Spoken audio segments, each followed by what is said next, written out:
ఈ safety is very important. Global గా అందరూ కూడా దాని గురించి ఆలోచించాలి. రైట్, మళ్ళీ మీ దగ్గరికి వస్తాను. మామిడి గిరిధర్ గారి దగ్గరికి వెళ్తాం. Delcy Rodriguez has taken over has been reportedly taken over as the president. అది నిజమేనండి? సుప్రీంకోర్టు డైరెక్ట్ చేసింది ఆవిడని, వైస్ ప్రెసిడెంట్ని, మీరు 90 రోజుల పాటు ప్రెసిడెంట్గా ఉండండి అని. వేరాస్ ఆమె కూడా ఒక డిమాండ్ చేసింది, మా అధ్యక్షుడిని విడిచిపెట్టేయండి అని. సో రెండు కాంట్రడిక్టింగ్ పాయింట్స్. ఆవిడ ఇంతకీ యాక్సెప్ట్ చేసినట్ట ప్రెసిడెంట్గా బాధ్యతలు చేపట్టడానికి, లేదా 90 రోజుల పాటు విధిగా ఉండి సైన్యం కూడా ఆవిడకి మద్దతుగా నిలిచింది. విల్ షీ యాక్సెప్ట్, లేదా ఆమెను ఫోర్స్ చేస్తారు యాక్సెప్ట్ చేయాల్సిందిగా అమెరికా? పత్రిజీ, మీకు మన కో ప్యానలిస్ట్ మీ ప్రేక్షకులందరికీ నమస్కారాలండి. అది ఆటోమేటిక్ గా ఆ దేశ చట్టం ప్రకారం వైస్ ప్రెసిడెంట్ టేక్ ఓవర్ చేయడం అనేది సర్వసహజమని. అమెరికాలో కూడా అలాగే ఉంది. ప్రెసిడెంట్ కనుక ఏ కారణాల వల్ల డికాపిటేట్ అయినా, ఆయన మనస్థిమితం లేకపోయినా, ఆయన కోమాలో వెళ్ళిపోయినా, లేదా అటువంటి ఏవి ఘటనలు జరిగినా, ఆయన ఎవరికైనా బందీగా దొరికినా కానీ వైస్ ప్రెసిడెంట్ టేక్ ఓవర్ చేయొచ్చు అని అమెరికాలో కూడా ఉంది. అలాగే మనకు వెనిజులాలో కూడా ఉంది. కాబట్టి అది ఆటోమేటిక్ గా జరుగుతుంది. దాంట్లో పెద్ద అది only technical issue. Donald Trump అక్కడ రెజ్యూమ్ చేంజ్ చేసేటువంటి ప్రయత్నం ఏం చేస్తున్నాడు? మచాడో ఏమో నేనే నెక్స్ట్ ప్రెసిడెంట్ అవ్వబోతున్నానని ఆవిడ అనౌన్స్ చేసుకుంది. దాన్ని కూడా ట్రంప్ యాక్సెప్ట్ చేయలేదు. మరి అక్కడ గ్రౌండ్ లెవెల్లో మచాడో మించి ఇంకెవరు అంత పాపులర్ లేరు. మచాడో కూడా ఆవిడ ఈ రోజు నిజంగా ఎన్నికలు పెడితే ఆవిడ గెలవగలదా లేదన్నా కూడా పెద్ద ప్రశ్ననే. కాబట్టి ఇక్కడ ఒక స్ప్లిట్ వర్డిక్ట్ ఉంది ఆ దేశంలో. కాబట్టి ఆ దేశంలో నిజంగా రాబోయే ప్రభుత్వం ఏ యాంగిల్లో ఉంటుంది, అది ఏ శక్తితో ఉంటుంది, దాని ఎవరు ఏ కాంటోర్స్ ఎలా ఉంటాయని చెప్పడం చాలా చాలా కష్టం. ఇప్పటికైతే ప్రస్తుతానికి ఒక ప్రెసిడెంట్ మాత్రం తీసేశారు. ఆబ్వియస్ గా ఆవిడ వైస్ ప్రెసిడెంట్ కాబట్టి మా ప్రెసిడెంట్ రిలీజ్ చేయండి అని చెప్పడంలో తప్పేం లేదు. అది చెప్పి తీరాలి, అడిగి డిమాండ్ చేసి తీరాలి. కాబట్టి ఆవిడ చేసింది. కానీ ఇందాక పాపారావు గారు చెప్పినట్టు అక్కడ మనకు నిజంగా అమెరికా వెళ్ళి బూట్స్ ఆన్ గ్రౌండ్స్ పెట్టి వాళ్ళు అక్కడ ప్రభుత్వం మార్పిడి చేసి వాళ్ళకి కావాల్సిన ప్రభుత్వాన్ని తీసుకొచ్చి పెట్టేంత శక్తి ఉందా అమెరికా అనేది పెద్ద ప్రశ్న. ఒకవేళ అటువంటి ఏమైనా చేస్తే కనుక వాళ్ళు బాడీ బ్యాగ్స్ కి సిద్ధంగా ఉన్నారా? అమెరికన్ సైనికులు చనిపోయి మళ్ళీ వెనక్కి వెళ్ళడానికి సిద్ధంగా ఉన్నారా వాళ్ళు? కాబట్టి ఇవన్నీ పెద్ద ప్రశ్నలు. అందుకని బ్యాక్ ఎండ్ లో చర్చలు జరుగుతాయి. బహుశా వైస్ ప్రెసిడెంట్ కూడా నువ్వు మా షరతులు ఒప్పుకోకపోతే నేను కూడా వాడు ఎత్తుకుపోతాను ఇలా బెదిరించి ఏమైనా చేసి ఆ ప్రభుత్వాన్ని డిస్మిస్ చేసి మళ్ళీ ఎన్నికలు అని చెప్పి ఇటువంటి ఏమైనా చేస్తారో మనకు తెలియదు, చూడాలి. కానీ దీంట్లో మౌలికంగా మనం అర్థం చేసుకోవాల్సింది ఏంటంటే కనుక అమెరికా అన్న సిస్టమ్ 4 స్తంభాల మీద నడుస్తుంది. మొదటిది మనకు ఫార్మస్యూటికల్ అండ్ ఇన్సూరెన్స్, రెండవది డిఫెన్స్ ఇండస్ట్రియల్ కాంప్లెక్స్, 3 ఆయిల్, 4 మనకు వాళ్ళ బ్యాంకింగ్ అండ్ డాలర్.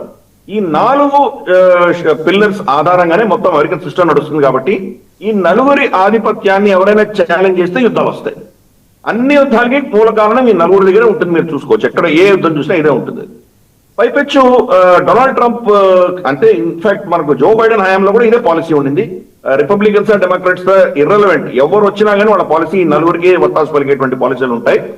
మనకు చూస్తే జో బైడెన్ హయాంలో మనకు నార్డ్ స్ట్రీమ్ పైప్ లైన్ ని వాళ్ళు కట్ చేశారు. రష్యా నుంచి మనకు సెయింట్ పీటర్స్బర్గ్ నుంచి జర్మనీకి వెళ్తున్నటువంటి పైప్ లైన్ ని వాళ్ళు కట్ చేశారు. వాళ్ళ మొత్తం గత 10 ఏళ్లుగా మీరు చూస్తే అమెరికా చేసినవన్నీ కూడా చూస్తే ఏంటంటే అమెరికా అధీనంలో లేనటువంటివి డాలర్ కి ప్రత్యామ్నాయమో లేదా వాళ్ళ చెప్పు చేతుల్లో లేనటువంటి దేశాలన్నింటినీ కూడాను ఎవరెవరి ఈ ఆయిల్ ని వాళ్ళు కట్ చేసుకుంటూ పోయారు. ఇరాన్ కట్ చేశారు, రష్యాని కట్ చేశారు. అలాగే మన మీద 50% టారిఫ్ లో రష్యా కొంటున్నామని చెప్పి మనకు టారిఫ్ వేశారు వాళ్ళు. తర్వాత మనం చూస్తే కనుక నైజీరియాలో మనల్ని అటాక్ చేశాడు, ఆయన వెళ్ళి బొంబార్ట్మెంట్ చేశాడు. నెక్స్ట్ అక్కడికే వస్తానని చెప్తున్నాడు. వెనిజులాని కట్ చేశాడు. ఇప్పుడు వార్నింగ్ ఇచ్చాడు Colombian president, watch your back అన్నాడు ఆయన. అఫ్కోర్స్ నేను లైవ్ టీవీలో ఆయన పాడిన పదం నేను వాడలేను, కానీ అటువంటి పదాలు వాడాడు ఆయన. సో మనం కాబట్టి ఎక్కడెక్కడ అమెరికా అధీనంలో లేనటువంటి ఆయిల్ సెక్టర్ ఉందో అనేది కట్ చేసుకుంటూ పోతున్నాడు. డ్రిల్ బేబీ డ్రిల్ అన్నాడు ఆయన. సో రేపటి రోజు ఎనర్జీ సెక్యూరిటీ అంతా అమెరికా శాసించాలి ప్రపంచవ్యాప్తంగా, అది నిర్ణయించాడు. మనకు ఈ Nord stream pipe line cut చేయక ముందర చూస్తే జర్మనీలో గ్యాస్ రమానమి 4.5 పర్ యూనిట్ ఉండేది, వాళ్ళది 4.5 యూరో ఉండేది. ఇప్పుడు అది 60 యూరోకి వెళ్ళిపోయింది. అంటే ఆల్మోస్ట్ మనం చూస్తే కనుక ఒక 10-12 రెట్లు పెరిగిపోయింది. అందుకనే ఈరోజు జర్మనీ డీఇండస్ట్రియలైజ్ అవుతుంది. అక్కడి నుంచి వోక్స్ వ్యాగన్ కానీ మనకు BASF కానీ ఇటువంటివి చాలా మనకు మెర్సిడీస్ బెంజ్ కానీ ప్రొడక్షన్ లేనంత చైనాకి షిఫ్ట్ చేస్తున్నారు వాళ్ళు. కంప్లీట్ గా డీఇండస్ట్రియలైజ్ అవుతున్నాయి ఇవన్నీ వెస్ట్ అంతా కూడా. అందుకనే డొనాల్డ్ ట్రంప్ చూస్తే కనుక యూరోప్ అంటే ఎటువంటి గౌరవం లేదానికి. మనకు జెలెన్స్కీతో మనం పుటిన్తో మాట్లాడినప్పుడు యూరోప్ ని ఇన్వాల్వ్ కూడా చేయట్లేదు ఆయన, కంప్లీట్ గా ఇగ్నోర్ చేశారు. ఎందుకు పనికిరాని ఒక యూనియన్ అనేది పక్కన పెట్టేశాడు ఆయన. సో ఎక్కడ చూసినా కానీ ఇగో ఈ డాలర్ తర్వాత ఆయిల్, ఈ రెండు ఆధారంగానే అతని చర్యలన్నీ ఉండబోతున్నాయి. పనామా కెనాల్ అతను ఎన్నిక అవ్వకముందరే ఇచ్చినటువంటి ఏవైతే స్టేట్మెంట్స్ ఇచ్చాడో ఆ దృష్టిలో పనిచేస్తున్నాడు ఆయన. పనామా కెనాల్ టేక్ ఓవర్ చేసేసాడు ఆల్రెడీ, చైనా నుంచి పక్కన పెట్టేశాడు. దాంట్లో కూడా అక్కడ సింబాలిక్ గా అక్కడ ఉన్నటువంటి చైనీస్ సిటిజన్స్ కి చైనా ప్రభుత్వం ఒక ఏదో చిన్న మాన్యుమెంట్ ఒకటి కట్టింది. ఈ పనామా కెనాల్ కి ఎదురుగా ఒక చిన్న మాన్యుమెంట్ కట్టున్నారు. టేక్ ఓవర్ చేసింది, దాన్ని ధ్వంసం చేశాడు డొనాల్డ్ ట్రంప్. అంటే ఎంత క్రిస్టల్ క్లియర్ గా అమెరికన్ ఎస్టాబ్లిష్మెంట్ పనిచేస్తుందో అర్థం చేసుకోవాలి. వెనెజువేలా మనకు నికోలస్ మడూరోని అరెస్ట్ చేయంగానే ఇమ్మీడియట్ గా ఆయన టీంలో ఉన్నటువంటి ఒక డిప్యూటీ సెక్యూరిటీ ఆఫీసర్ మిల్లర్ ఒక ఆయన ఉన్నాడు, ఆయన భారీ ట్వీట్ చేసింది. గ్రీన్లాండ్ మ్యాప్ పెట్టి దాన్ని అమెరికన్ ఫ్లాగ్ పెట్టి ట్వీట్ చేసింది సూన్ అని పెట్టింది. అంటే నెక్స్ట్ ఇంకా గ్రీన్లాండ్ టేక్ ఓవర్ చేయబోతున్నామని చెప్పి ఆల్రెడీ గ్రీన్లాండ్ కి సంబంధించిన ఒక ఆన్వాయిని అపాయింట్ చేశాడు డొనాల్డ్ ట్రంప్, ఒక వ్యక్తిని అపాయింట్ చేశాడు already. So Greenland take over చేస్తాడు. పనామా అయిపోయింది. Next Canada should merge with USA అన్నాడు. కాబట్టి ఇవన్నీ కూడా ఇందాక వారు చెప్పినట్టు అంబాసిడర్ వినోద్ కుమార్ గారు చెప్పినట్టు మన్రో డాక్ట్రిన్ ప్రకారం జరుగుతున్నాయి. ఇక్కడ చైనీస్ ఇన్ఫ్లుయెన్స్ విపరీతంగా ఉంది. చైనీస్, రష్యన్ $100 బిలియన్ పైబడి మనకు వెనెజువేలా వాళ్ళు ఇన్వెస్ట్మెంట్ చేశారు. చైనీస్ వాడు పక్కలో పల్లెంగా వచ్చి కూర్చుంటే వాడు తట్టుకోరు, ఒప్పుకోరు. కాబట్టి వాళ్ళని సర్వనాశనం చేశారు. కానీ ఏ రూల్ అయితే మన్రో డాక్ట్రిన్ వాళ్ళ ఏరియాని వాళ్ళు అప్లై చేస్తారో అదే మన్రో డాక్ట్రిన్ ఇంకే దేశానికి వర్తించడానికి వీల్లేదు.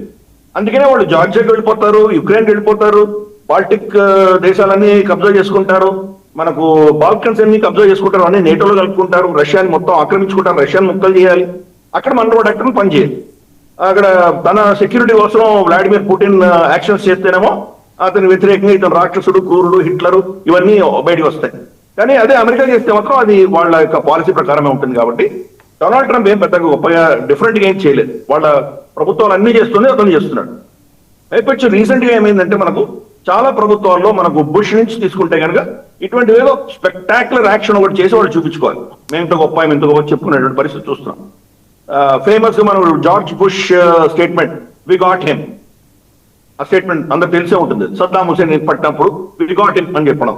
అలాగే మనం చూస్తే కనుక మనకు ఒబామా మనకు అతను కూడా స్టేట్మెంట్ అంతే. మన ఇతన్ని చంపినప్పుడు, మన ఒసామా బిన్ లాదెన్ చంపినప్పుడు first term Donald Trump term లో హసీం సులేమాని చంపడము, ఇలా మేజర్ స్పెక్టాక్యులర్ ఏదో ఒకటి చేసి ప్రపంచంలో చాలా గొప్ప అని చూపించుకుంటున్నారు. కానీ ఈ చిన్న చిన్న దేశాలు, శక్తిహీనమైన దేశాల్లో వీళ్ళు వెళ్ళి ఈ యాక్షన్స్ చేస్తున్నారు. కానీ న్యూక్లియర్ పవర్ శక్తి ఉన్నటువంటి దేశాలు వీళ్ళు ఏం చేయలేదు.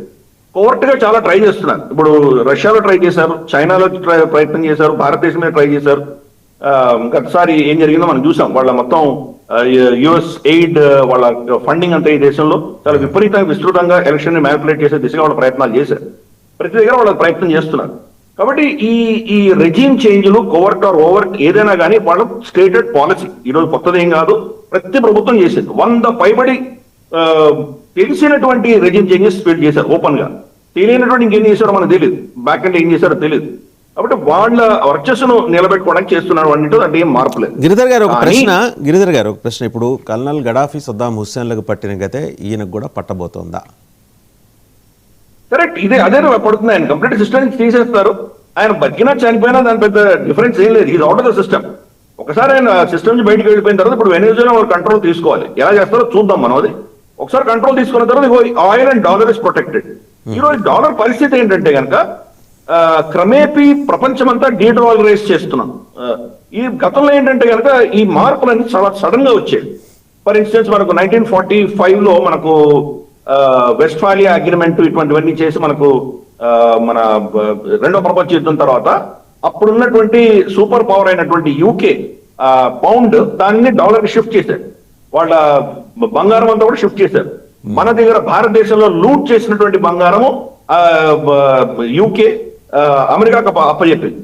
సో అమెరికాకు అప్పుడు ఇందాక పాపారావు గారు చెప్పినట్టు రెండు కూడా అనుసంధానమే ఉండేవి. డాలరు తర్వాత గోల్డ్ రెండు లింక్ అయి ఉండేవి. 1971 లో రిచర్డ్ నిక్సన్ దాన్ని లింక్ తీసేశాడు. ఇప్పుడు ఏముంది, నమ్మకం ఆధారంగానే ఇప్పుడు డాలర్ అన్న దానికి విలువ ఉంది. నమ్మకం పోయిందంటే ఇంకేమీ లేదు. క్రమేపీ వీళ్ళు చేసిన యాక్షన్స్ అన్ని కూడా నమ్మకాన్ని తీసేస్తున్నాయి. ఒకటి, మనకు ఆఫ్ఘనిస్తాన్ లో స్పెక్టాక్యులర్ గా ఫెయిల్ అయి బయటకు పడిపోయారు. సో వీళ్ళు మనల్ని ప్రొటెక్ట్ చేయలేరు, ఒక పనికిమాల తాలిబాన్ని వీళ్ళు ఏం చేయలేకపోయారు అన్నటువంటి ఒక ఇంప్రెషన్ ప్రపంచంలో వచ్చేసింది.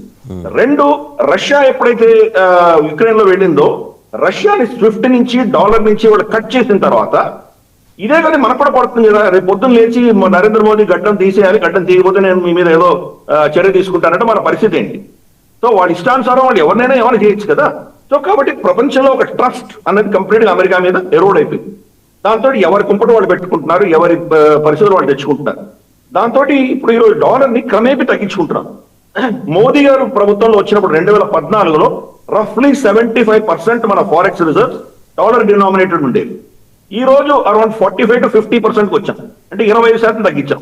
ఒకటేసారి మీరు తగ్గించారంటే కనుక వాళ్ళకు అలారం వస్తుంది, మన మీద పడతారు. క్రమేపీ తగ్గించుకుంటూ వస్తున్నాం. అలాగే బంగారం, నరేంద్ర మోదీ ప్రభుత్వం వచ్చినప్పటికీ 450 టన్నుల బంగారం మన దగ్గర ఉండేది.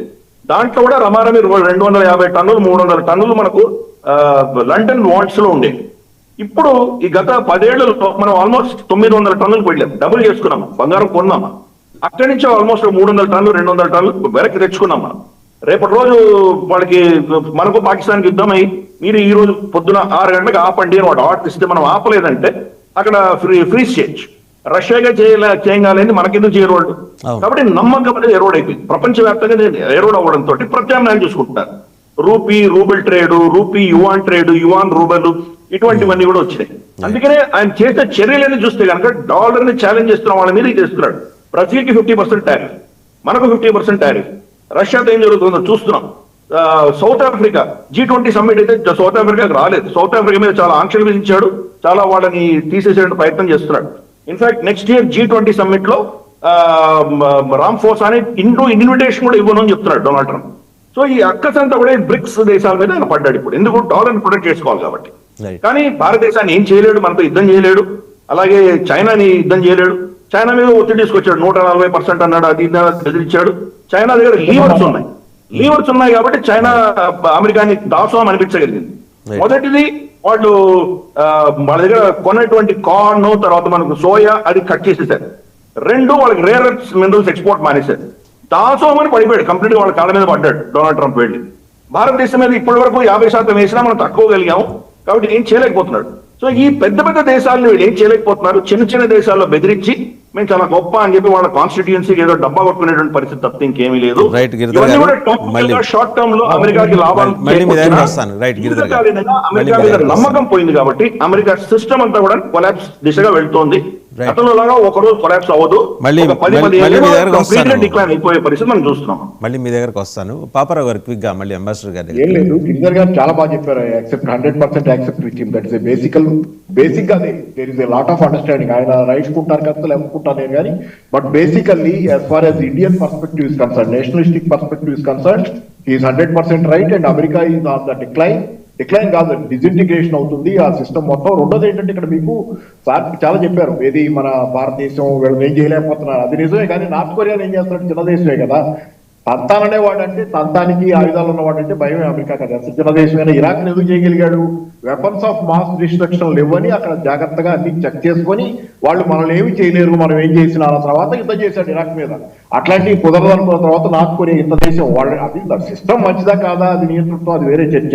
కానీ ఇప్పుడు America just a country of the ఈ వ్యాపారస్తుల ఇదిలాగా ట్రాన్సాక్షన్ డబ్బులు సంపాదించుకోవటం, దాని సింబలే గోల్డెన్ రాడ్. వాళ్ళకి అంతకంటే వాల్యూస్ ఏమి లేవు. బంగారం, డబ్బులు సంపాదించుకోవటం, డబ్బులతోనే బతికే ప్రపంచం, డబ్బుల లెక్కల్లోనే బిలియనీర్ల కోసం నడిచే వ్యవస్థ. అది ఎంతకాలం నడవగలదు బలంగా?